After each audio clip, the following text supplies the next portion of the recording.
어떤 가정에서 일어난 일이래요. 여기 하루는 아버지가 중요한 연구 기록을 적어둔 노란 작은 수첩을 찾기 시작했다는, 이방저방 막 뒤지면서 찾는데 아무리 찾아도 그게 나오지가 않더래요. 손바닥만한 이 작은 수첩이 어디에 묻혀 있는지 안 나오더래요. 아버지의 참을성이 한계에 다다르기 시작했어요.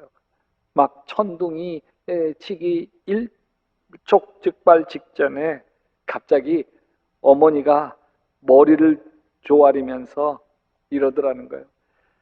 아버지 앞에서 상감마마 고정하시옵소서, 옥체가 상하실까 소인이 심히 염려되나이다. 당시 한창 인기 중이던 TV 사국의 엄상궁 몸짓과 음성을 따라 한 거예요. 막 식구들이 갑자기 배꼽이 터졌고, 평소에 농담을 잘 하던, 그래서 가족을 잘 웃기던 엄마이긴 했지만 절묘한 타이밍은 압권이었어요. 아버지도 확 씩씩대다 말고 갑자기 웃어버리는 바람에 그냥 긴장감이 맴돌았던 분위기가 일시에 웃음바다가 됐고, 아버지가 마음을 가라앉히고는 여보 미안해, 별것도 아닌 것 가지고 우리 가정에 다 긴장을 걸었네. 그리고 아이들에겐 야, 네 엄마 참 멋지지 않냐? 엄마를 칭찬하더라는 거예요. 여러분의 가정은 좀 어떠세요? 오늘 말씀에서 이렇게 얘기해요. 마른 빵 한 조각을 먹으며 화목하게 지내는 것이 진수성찬을 가득 차린 집에서 다투며 사는 것보다 낫다. 가난하게 살아도 화목하게 살아야지, 큰 궁궐 같은 집에 살아서 뭐 맨날 눈만 마주치면 싸우는 것보다 훨씬 행복하다는 거예요. 여러분, 누구나 다 행복하기를 원하죠. 근데 그게 쉽지가 않아요. 가정이 전쟁터 같은 가정이 얼마나 많은지 몰라요. 어떤 상담소에서 조사를 했어요. 여기 죽은 뒤에 지금의 이 배우자와 함께 있겠냐, 남편들에게 물었더니 남편들은 70%가 함께 있겠다는 거예요. 그러니까 죽은 뒤에도 계속 아내 부려먹어야 되거든요.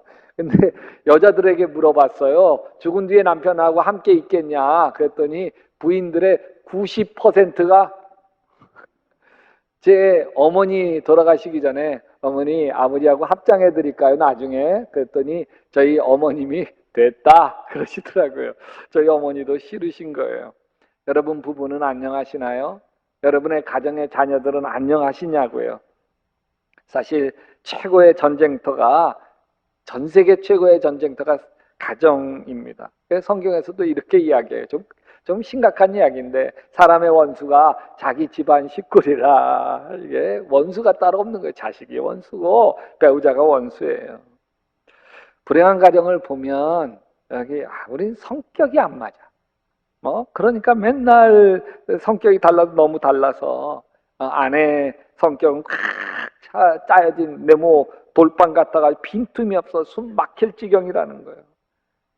근데 또 아내는 아내대로, 우리 남편은 우유부단한, 번번이 약속을 어기고, 내가 약속 안 지키면 그렇게 싫어하는 줄 알면서도 어떤 때는 야 이거 뭐 나 약 올리려고 저러나, 그런 생각마저 들어가지고 화가 치밀어 오른다는 거예요. 성격이 서로 정반대인 부부는 정반대라서 싸운다 그러고, 성격이 같은 부부는 우리가 똑같으니까 맨날 싸운다 그러고. 여러분, 하나님이 다양하게 창조하셨어요. 같으면 같은 대로 행복할 수 있고요, 다르면 다른 대로 행복할 수 있어요. 저희 부부는 성격 유형 검사해 보니까 정반대입니다.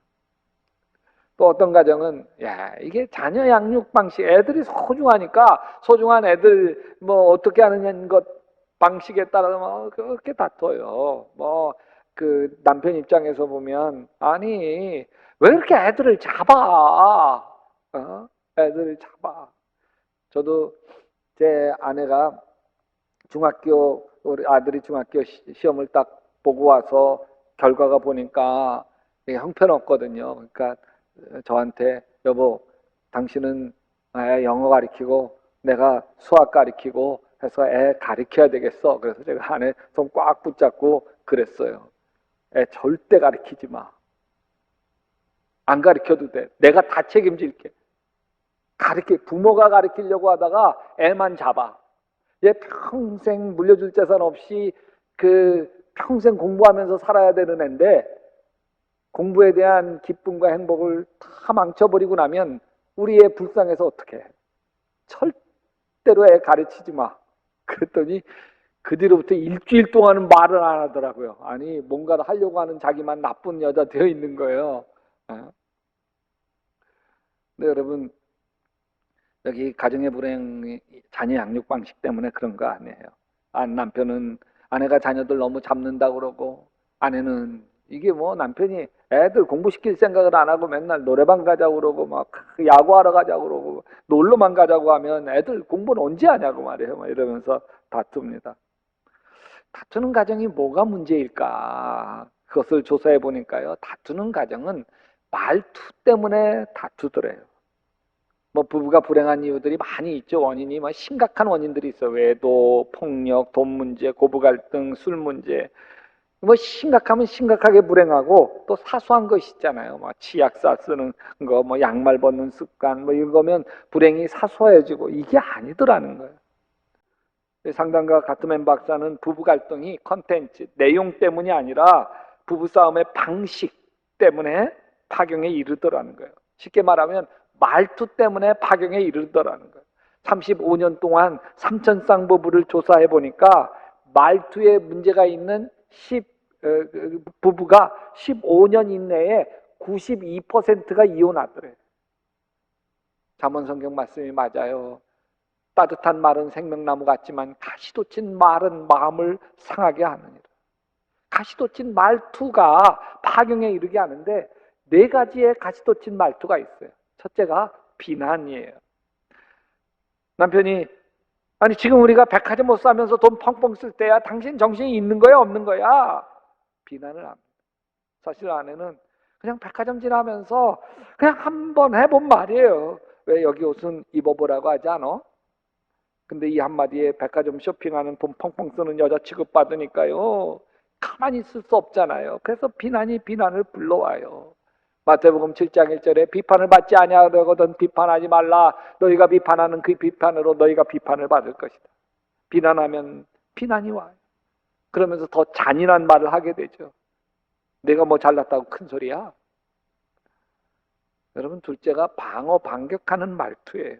아내가 내가 사달라는 거 아니잖아. 그냥 한번 해본 말이잖아. 말도 못해?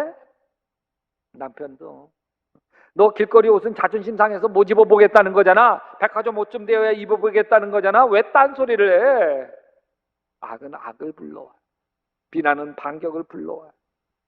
베드로 사도가 이렇게 얘기해요. 악을 악으로 욕을 욕으로 갚지 말고 도리어 복을 빌라. 세 번째가 경멸하는 말투.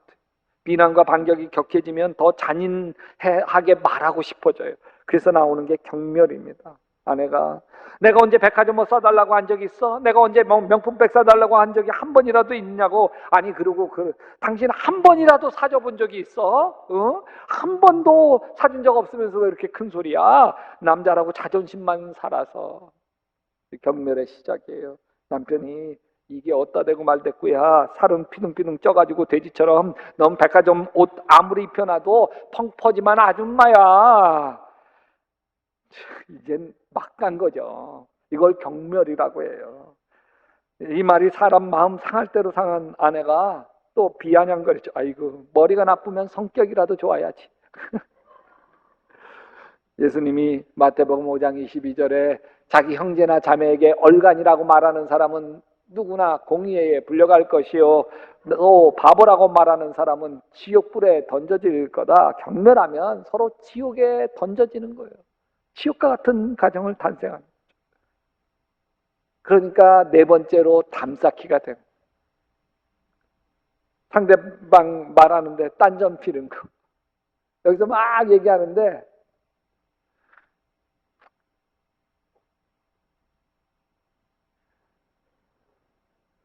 쟤야 짖어라 기차는 간다 이러는 거죠.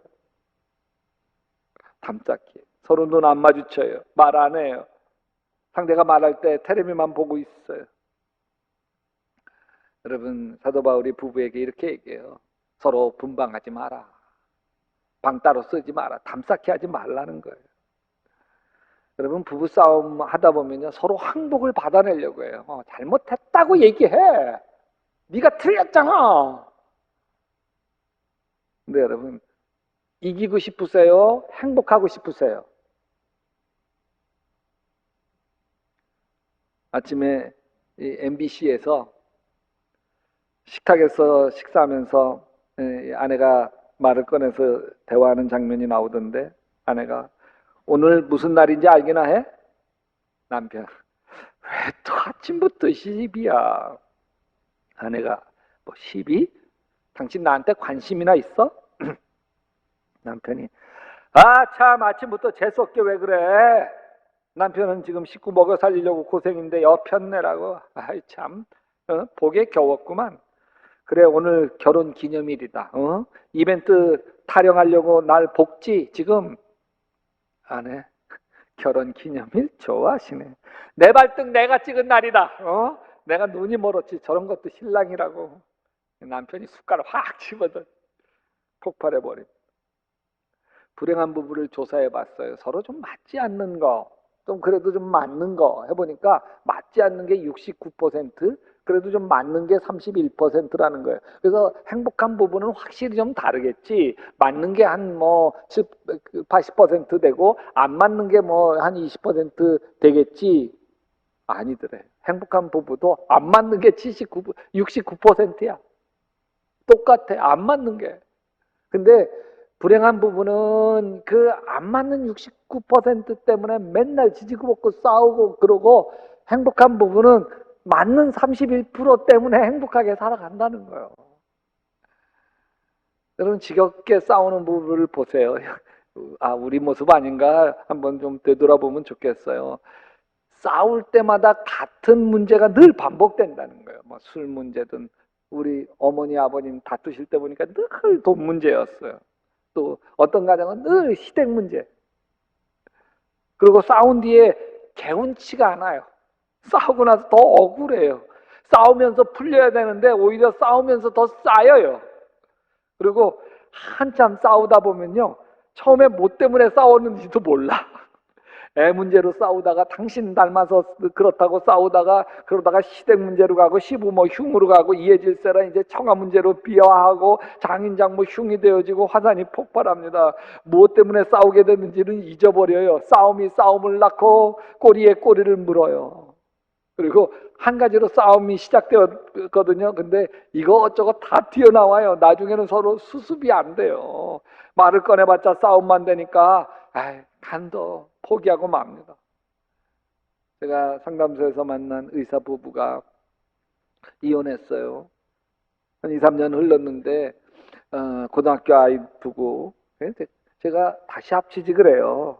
그랬더니 뭐라고 얘기하냐면, 목사님 우리가 싸움의 발단이 된 건 그건 아무것도 아니에요. 근데 그것 때문에 서로 너무 막 갔어요. 막 나갔어요. 이제는 도저히 건널 수 없는 강을 건너고 말았어요. 여러분, 화목한 가정은 안 싸우는 가정이 화목한 가정이 아니에요. 싸우는 게 다른 게 화목한 가정이에요. 싸우지 않는 가정이 화목한 가정이 아니에요. 싸움 속에서 서로 이해하고 배려하고 싸움을 통해서 서로 성숙하게 되는 가정이 화목한 가정인 거죠. 화목한 부부는 싸울 때 싸우는 게 달라요. 문제에 초점을 맞춰요. 다 튀어나오지 않아요. 애 문제로 시작했으면 애로 끝나요. 당신 닮아서 그래. 그러면서 이제 그 남편으로 비호하지 않는단 말이죠. 또 인신공격하지 않아요. 머리가 나쁘니까 저렇게 생각이 짧지. 머리가 나쁘면 성격이라도 좋든지. 인신공격이에요. 그리고 끝나고 나면 뭔가 시원해요. 오히려 더 가까워진 것 같아요. 화목한 가정은 싸워도 잘 싸워요. 여기에 부부싸움에서요, 아내의 말톤이 굉장히 결정적이에요. 부부가 말을 시작할 때 보통 80%가 아내가 먼저 말을 시작하는데, 아내가 말을 시작하면서 높은 톤으로 시작되면 94%가 싸우더래. 싸움이 되더래. 응? 아내가 목소리 톤을 높여서, 여보, 당신 주머니 이게 뭐야? 이거 술값이지? 아니 나는 콩나물 하나도 깎으면서 어떻게 하든 살아보려고 하는데 이렇게 술값을 펑펑 써대면 어떻게 하란 말이야. 남편이 뭐라 그래요? 이거 왜 또 저 지랄이야? 여러분 신경질 말투와 사는 아내의 마음을 잠언이 아주 잘 표현해줘요. 다투며 성내는 아내와 함께 사는 것보다 광야에서 혼자 사는 게 더 낫다. 여기 아내 말톤이 놓고 목소리가 짜자자자 쨍쨍쨍쨍 하면서 하면 먼저 그 소리를 딱 들으면 내용이 아니라 그런 말투 때문에 심장 박동이 빨라지고 스트레스 호르몬이 증가되고 감정의 홍수가 나가지고 이성이 마비되어서 저거 죽여 살려 이거 가는 거예요. 아니 난 당신이 한 말이 너무 재수가 없어. 여자가 그러면 남편이 어따 대고 재수가 없대 이게 남편한테 말버릇이야 이게. 근데 아내가 똑같은 말을 해도요 아주 부드러운 톤으로 말을 시작하면요 남편의 감정이 사나워지지 않는데 너그러워진다는 거예요. 그래서 똑같은 말 여기 아니 당신이 한 말이 너무 재수가 없어 이걸 이렇게 말해 보세요. 아니 당신이 한 말이 너무 재수가 없네. 그러면 이 남편이 그랬어? 그러고 만다는 거예요. 내용은 똑같아요. 잠언 25장 15절이 맞아요. 같이 읽어볼까요? 부드러운 혀는 뼈도 녹일 수 있다. 두 번째는요. 이건 남편의 역할이 중요한데 항복을 받아내지 말고 서로 함께 이기도록 윈윈해야 하는 거예요. 누가 잘했나 잘못했나 그러면 싸움이 끝도 없어요. 어떻게 함께 이길까? 이때 남편의 태도가 결정적이에요. 자 보세요. 오늘 무슨 날인지 알기나 해? 왜 너 또 아침부터 시비야? 이렇게 가면 망하는 거죠. 이렇게 해보세요. 아내가 오늘 무슨 날인지 알기나 해? 오늘 무슨 날이더라? 아, 우리 결혼 기념일 날이네. 아, 깜빡 잊을 뻔했어. 미안해. 아, 이렇게 중요한 날이 있다니. 그래, 자기야. 오늘 어떻게 보내고 싶어? 자기 원하는 거 다 해줄게. 풀리죠. 만약 남편이 이렇게 말했다면 전쟁이 돼요. 내 사전엔 결혼 기념일 없어. 하고 싶으면 너 혼자네. 그럼 여자가 결혼 기념일 좋아하시네. 내 발등 내가 찍은 날이다. 여러분 남편은 전혀 아내를 풀어주지 못해요. 풀어주어야 남편이에요. 아내 속상해서 말을 시작할 때 남편이 풀어주어야지 풀지 못하면 더 큰 문제가 생겨요. 자, 아내가 풀리지 않으면요 자식에게 잔소리가 더 심해져요. 그리고 아내가 풀리지 않으면 이 허전한 자신을 달래려고요 자꾸 쇼핑해요. 요즘은 쇼핑이 얼마나 쉬운지 몰라요. 백화점 갈 것도 없어요. 그냥 막 뭐 인터넷 들어가면요 막 살 게 쎄고 쨌어요. 하여튼 막 긁어댈 거예요. 또 어떤 경우에는요 먹는 걸로 풀어요. 그래서 살만 더 찌죠. 에베소서 5장 28절에 이와 같이 남편들도 자기 아내 사랑하기를 자기 자신과 같이 알지니 자기 아내를 사랑하는 자는 자기를 사랑하는 것이라. 아내가 속상해서 말을 시작하면 남편인 내가 반드시 풀어주어야 하는구나. 그래야 사실 내가 행복해지고 내가 아내를 이겨먹고 꺾으면 오히려 아내가 병나고 우울해지고 막 그 쇼핑하게 되고 자식들에게 안 좋아지고 나도 불행해지는구나. 아멘. 세 번째 칭찬을 쌓아두세요. 이렇게 칭찬해서 정서 창고에 행복이 쌓여 있으면 갈등할 때 그거 꺼내 쓰거든요. 근데 그게 말라 있으면 그러면 상처만 남게 되죠. 그래서 이런 말 따라서 대단한데 남자들만 따라서 하세요. 대단한데 당신 너무 예뻐. 마음은 더 예뻐. 남편들 따라도 안 해요. 여러분 저는 제 아내가 머리를 하고 왔을 때 한 번도 그게 뭐야 해본 적이 없어요. 와, 참 당신은 우아해. 이목구비가 수려하니까 다 받쳐줘. 한 번도 마음에 든 것도 없지만 아내가 옷을 새로 샀어요. 그래서 제가 여보 어때? 그러길래 그건 아니다. 당신 왜 이렇게 자꾸 우중충한 옷만 사냐. 응? 그러면 이제 뭐 바꾸거나 취소해야 반품하거나 그래야 될 거 아니에요? 그게 아니고요. 입지도 않고 옷장 안에만 있더라고, 옷장 안에만. 그래서 야, 이왕 산 거 그냥 예쁘다고 해주지. 그래서 이제 옷만 사오고 나면 제가 거의 뭐라고 얘기하냐면 당신은 키가 있잖아. 어떤 옷도 잘 어울려. 여러분, 파경에 이르는 사람은 그래서 내 배우자에게 잘해줬는데 그랬다는 거예요. 잘해준 걸 가만히 보면 5번 잘해주고 4번 좀 못했어요. 그러니까 잘해준 게 더 많아. 근데 여기 상담소에서 통계를 내서 보니까 잘해준 게 1.25, 못해준 게 하나. 요게 이혼이 시작되어지는 첫 발자국이래. 그러니까 5번 잘해주고 4번 못하면 파경에 이르는 시작이구나. 그래서 잘해주는 것을 5배를 더해 줘야 된대. 그러니까 5번 잘해주고 1번 지적하고 그게 돼야 행복에 이르는 가정이 된다는 거예요. 4번째, 행복한 가정은 상대가 뭘 원하는지 관심이 많대.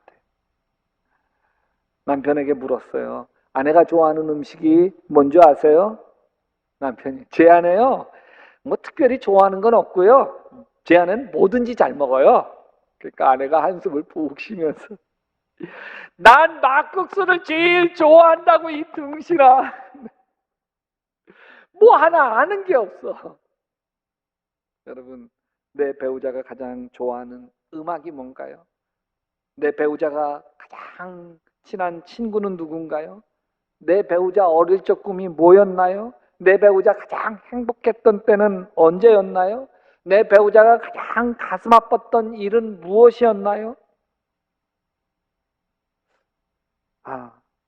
나는 아는 게 별로 없다 싶지 않으세요? 마지막으로 부부 갈등이 될 때요, 화해 시도를 하세요. 화해 시도. 감정의 홍수가 나면 죽여 살려요. 내가 흥분을 좀 가라앉힐 수 있도록 당신 좀 날 도와줘. 이게 화해 시도예요. 잠깐, 여기부터 우리 오해가 생긴 것 같아. 화해 시도예요. 내가 화나면서 말해서 미안해. 내 반응이 좀 지나쳤어. 화해 시도예요. 또 이렇게도 왔어요. 우리 물 한 잔 마시고 하자.